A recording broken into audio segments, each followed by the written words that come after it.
हम सबके पास जुराबें होती हैं, दर्जनों जुराबें। रोज पहनते हैं, रोज धोते हैं। मतलब ये हमारी जिंदगी का एक बहुत ही आम सा हिस्सा है। लेकिन क्या कभी सोचा है कि धागे का एक सीधा साधा गोला इस आरामदेह जुराब में बदलता कैसे है? तो आज हम इसी सादा सी जुराब के पीछे छुपी एक बहुत ही पेचीदा और दिलचस्प मशीनरी की दुनिया में झांकने वाले हैं।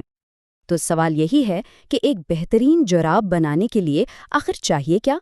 इस सवाल का जवाब ढूंढने में हमारी मदद करेंगे सनाउल्लाह साहब।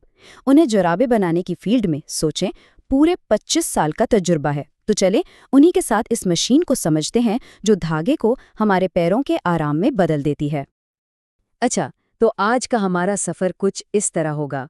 हम देखेंगे कि बनाई करने वाले अहम पुर्जे कौन से हैं, फिर मशीन का पूरा फ्रेमवर्क समझेंगे, उसकी ताकत और कंट्रोल सिस्टम पर बात करेंगे, और आखिर में उन पोशीदा कुव्वतों को जानेंगे जो इस सब को मुमकिन बनाती हैं। तो चलें, शुरू करते हैं। चलें सीधा मशीन के दिल में चलते हैं, यानी वो हिस्सा जहां असल काम होता है। यहाँ 3 सबसे अहम पुर्जे हैं जो मिलकर एक ऐसा तेज रफ्तार और मुनज़्ज़म रक्स करते हैं कि देखते ही देखते धागा कपड़े में बदल जाता है। इस रक्स का जो मेन स्टार है ना, वो है सुई। हर सुई बिल्कुल एक माहिर डांसर की तरह धागे को पकड़ती है, उसे नीचे खींचती है और एक छोटा सा लूप यानी फंदा बना देती है, और फिर यही हजारों फंदे मिलकर जुराब का कपड़ा बनाते हैं। लेकिन सुई ये काम अकेले नहीं कर सकती, इसका एक पार्टनर भी है जिसे कहते हैं सिंकर। सिंकर का काम बहुत अहम है। ये सुई के साथ कदम से कदम मिलाकर चलता है और इस बात को यकीनी बनाता है कि कपड़े की शक्ल ठीक बने और उसकी बनावट बिल्कुल एक जैसी रहे। अच्छा, तो अदाकार भी हो गए, उनके पार्टनर भी। अब आते हैं डायरेक्टर पर, और वो हैं कैम्स। जी हाँ, अगर सुइयाँ डांसर्स हैं तो कैम्स इस पूरे शो के कोरियोग्राफर हैं।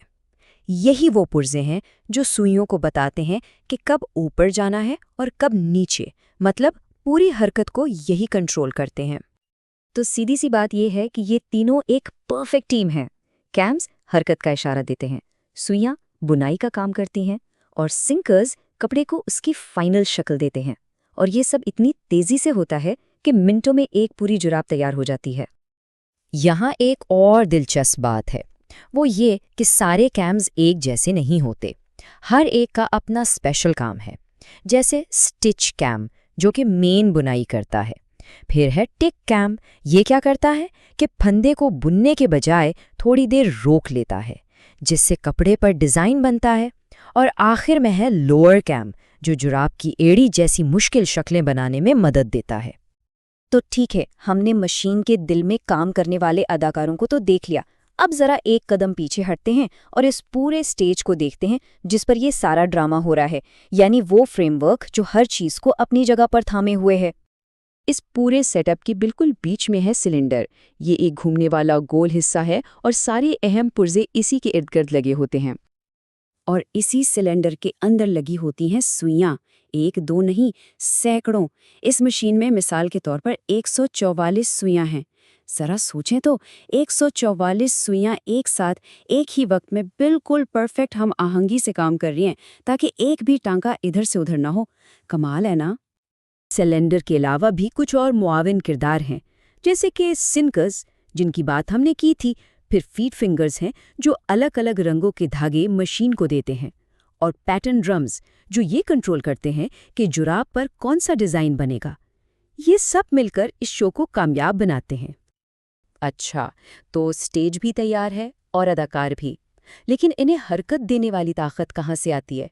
अब हम बात करेंगे मशीन के नर्वस सिस्टम की, यानी वो सिस्टम जो उसकी हर हरकत को पावर और कंट्रोल देता है। इस मशीन के अंदर असल में मोटरों का एक पूरा ऑर्केस्ट्रा काम कर रहा है। एक मेन मोटर है जो सिलेंडर को घुमाकर रफ्तार सेट करती है।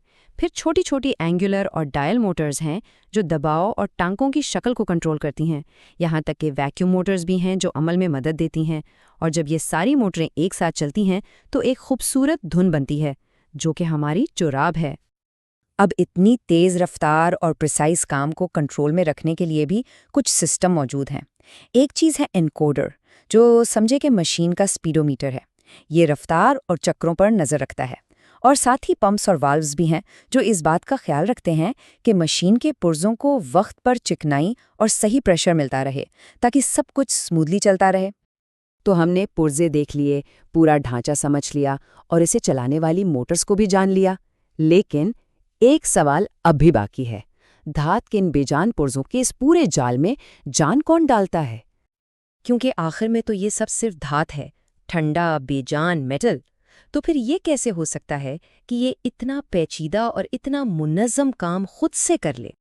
इसका जवाब हमें हमारे एक्सपर्ट सनाउल्लाह साहब देते हैं। उनका कहना है कि ये धात से बनी है, लेकिन काम करती है दबाव और बिजली के मिलाप से।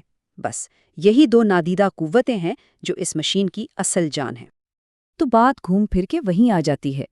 इतनी सारी पेचीदगी, इतने सारे पुर्जे, ये सब आखिरकार सिर्फ दो बहुत ही सादा उसूलों के तहत काम करते हैं, प्रेशर और इलेक्ट्रिसिटी, दबाव और बिजली।